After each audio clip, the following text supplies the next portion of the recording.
Wow, just amazing. Thank you so much, choir. Thank you, Nancy, Austin. Thank you all so much.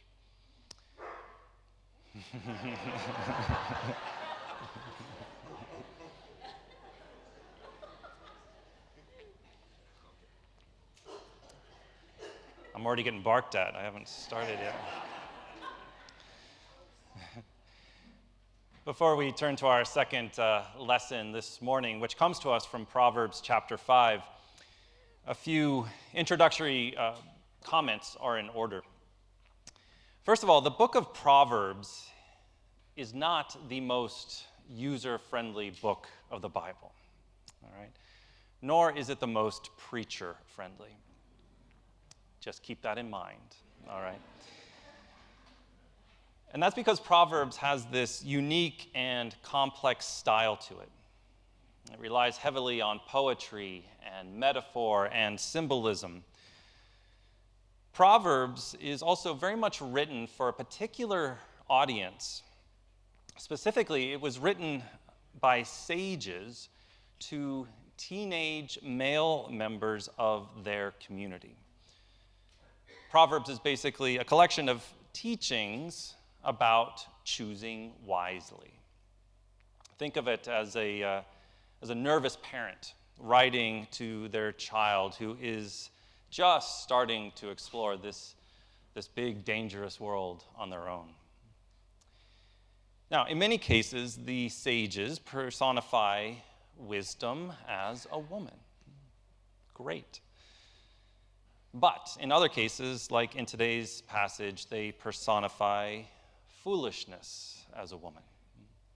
A strange older woman who is awfully tempting to teenage boys. Unfortunately, there is no easy way around this patriarchal approach or language. It is what it is, and it is a part of our biblical tradition. And yet, Proverbs offers so much to all of us, male, female, young, old. The book of Proverbs is the oldest and in some ways most revered collection of wisdom in the entire Bible. And so I do hope that we will all keep open minds and open hearts as we read our second lesson today, which is from Proverbs chapter 5. The teacher writes, "My child, be attentive to my wisdom, incline your ear to my understanding, so that you may hold on to prudence, and your lips may guard knowledge. For the lips of a loose woman drip honey, and her speech is smoother than oil. But in the end, she is bitter as wormwood, sharp as a two-edged sword. Her feet go down to death, her steps follow the path to Sheol. She does not keep straight to the path of life. Her ways wander, and she does not know it. And now, my child, listen to me, and do not depart from the words of my mouth. Keep your way far from her, and do not go near the door of her house. Or you will give your honor to others and your years to the merciless, and strangers will take their fill of your wealth, and your labors will go to the house of an alien, and at the end of your life you will groan, and your flesh and body are consumed, and you will say, 'Oh, how I hated discipline, and my heart despised reproof. I did not listen to the voice of my teachers, or incline my ear to my instructors. Now I am at the point of utter ruin in the public assembly. Drink water from your own cistern, flowing waters from your own well. Should your springs be scattered abroad, streams of water in the streets? Let them be for yourself alone, and not for the sharing with strangers." Truly, this is the word of the Lord. Thanks be to God.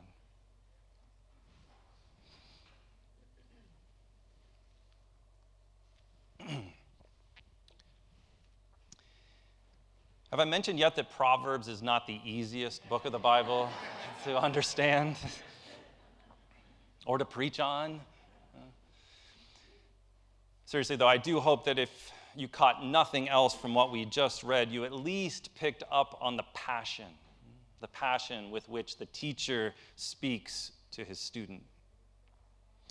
Clearly, this parent cares deeply about which path their child chooses in life, the path of foolishness or the path of wisdom.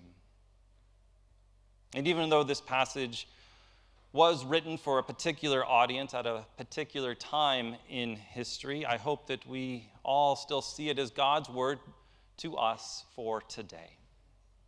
God, our teacher, our heavenly parent, also cares deeply about the choices we make. As we all know, life is full of choices. And while many of them don't really matter in the grand scheme of things, like what kind of coffee you're going to order after worship, many of them do. So let me begin by asking you this question. If you were a wise and respected teacher, a sage within your community, how would you instruct your students to choose the right path in life? How would you go about teaching people the practice of choosing wisely? These are big questions that don't have simple answers. But I can say that the sages who wrote Proverbs seem to understand that if we learn how to choose wisely in the big things of life, then we will learn how to manage all the other stuff. For me, the famous line from St. Augustine comes to mind. Some of you I know have heard it before. Love God and do as you please.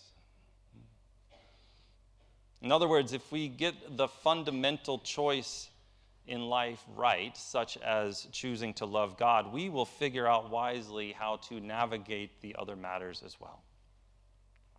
And this is what we find in Proverbs 5. Not to be lost in all of the poetry and weird imagery is a fundamental choice that the sages lay out for their students, a choice that will have an impact on the rest of their life. It's a choice about where they locate their value, where they find their self-worth. In the proverb, this choice is represented by language about home. As we read, one option is to follow a stranger down a path that leads to the stranger's home. If you go in that door, if you decide to make that strange place your home, it will not end well, the teacher says. You will lose everything of value: your honor, your time, your money, your good health. Verses 7 through 14 go into all the sad details.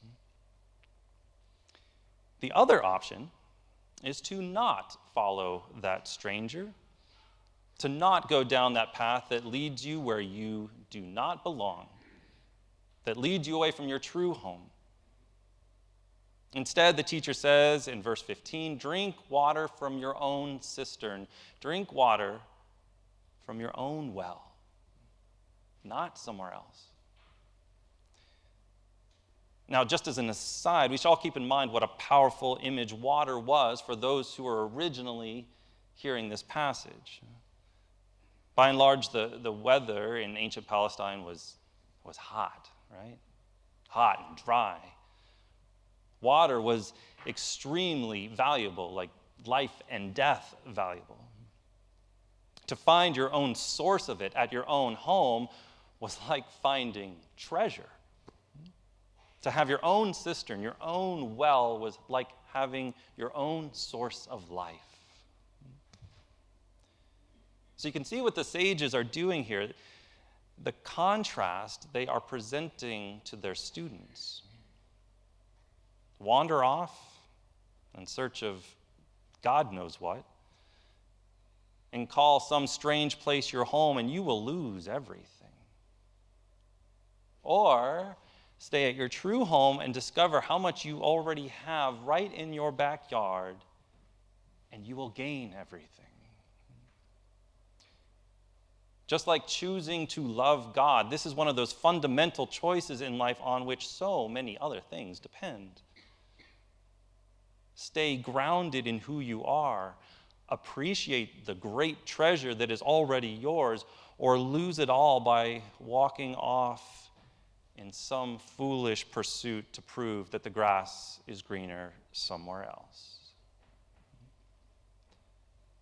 To put it in different terms, the sages are saying that all of us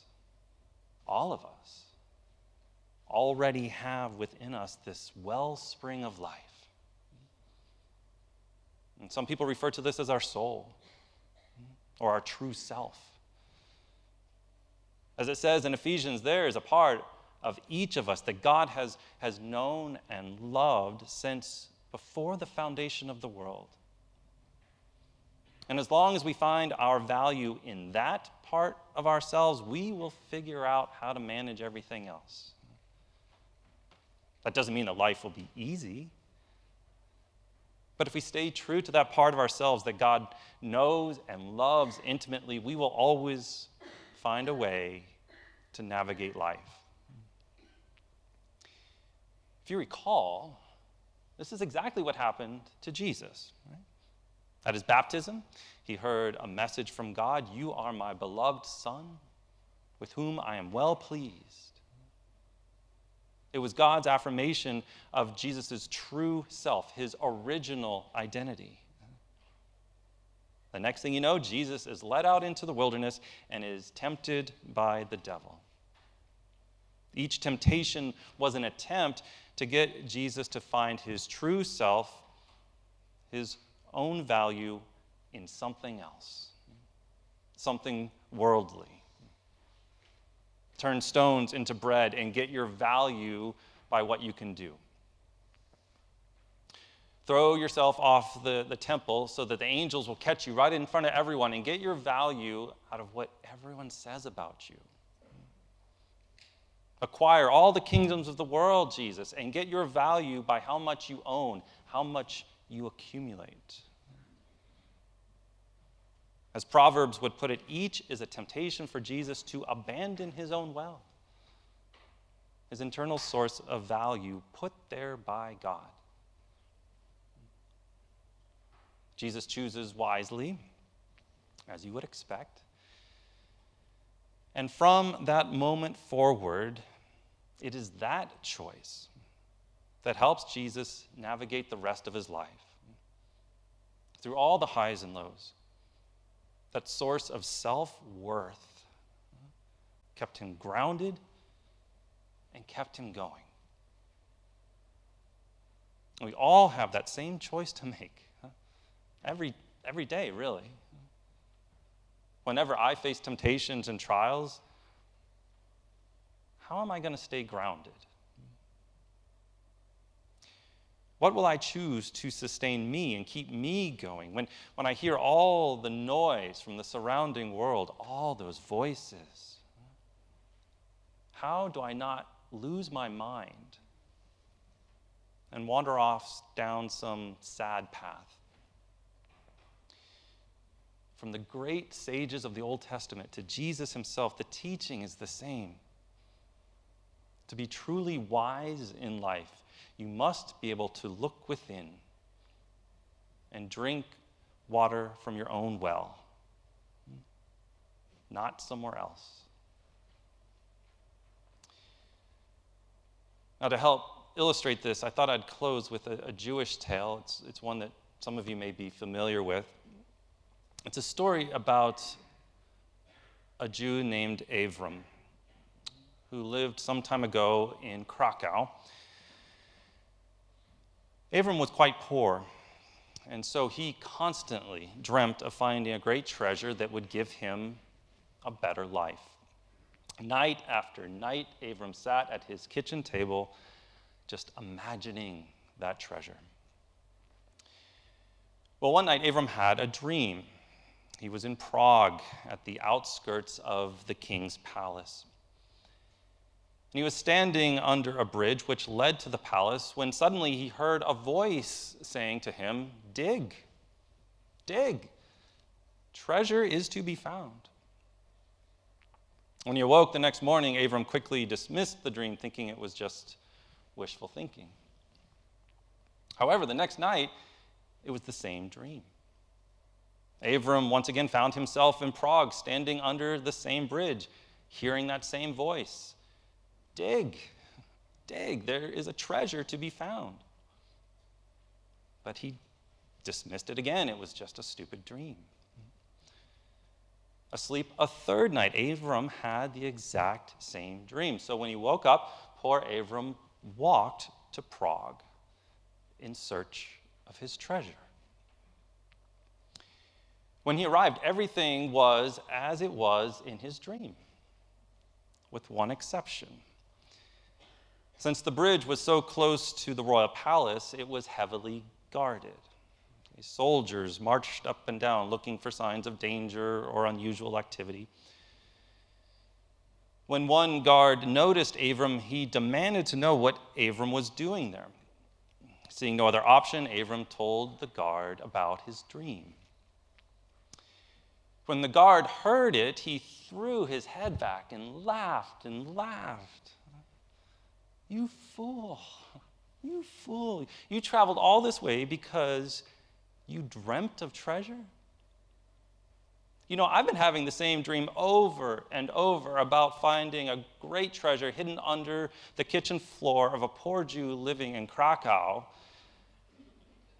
And you don't see me leaving my station to go find it, now do you?" Well, as you can imagine, upon hearing this, Abram quickly runs back home. He immediately digs up the floor underneath his kitchen.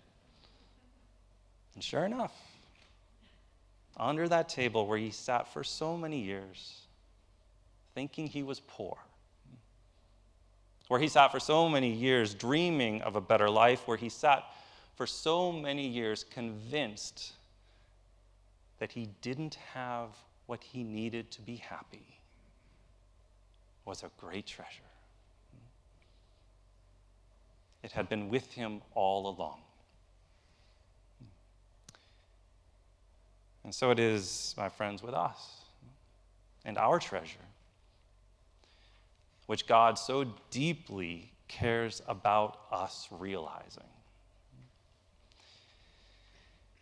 Even so, God leaves the choice up to us, the choice about where we will go looking for that wellspring of life that can sustain us and navigate us, help us navigate all the highs and lows of life. We live in a world full of noise and distractions, as we all know, a world of seductive social media and alluring influencers, and all manner of people telling us what we should do and what we should value and what path we should be going down. We live in a consumerist society that operates according to the principle that none of us yet have what we really need to be happy or wise or successful. And thus we must go out there and try to acquire it at any cost. All the while, God's good word tells us differently. God assures us that we each have within us our own well, put there by God from before the foundations of the world, to nourish us and sustain us and provide us with all that we really need. The choice is ours. The choice is ours on where we will go looking for our treasure.